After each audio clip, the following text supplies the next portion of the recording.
കോഴിക്കോട് ബീച്ചിൽ സ്വാതന്ത്ര്യദിന പരിപാടി നടത്തിയ സംഘാടകർക്ക് നിരോധിത തീവ്രവാദ സംഘടനയുമായി ബന്ധമെന്ന് ഇന്റലിജൻസ് റിപ്പോർട്ട്.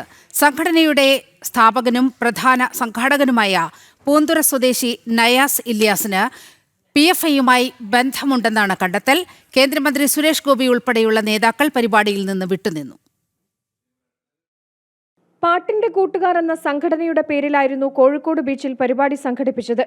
10,000 ഗായകർ ദേശഭക്തി ഗാനങ്ങൾ പാടുന്നതായിരുന്നു പരിപാടി.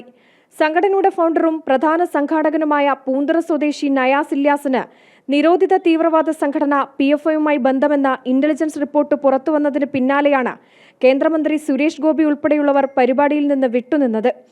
പരിപാടിയുടെ സംഘാടനവുമായി ബന്ധപ്പെട്ട് നേരത്തെ തന്നെ നിരവധി സംശയങ്ങളും BJP ഉന്നയിച്ചിരുന്നു.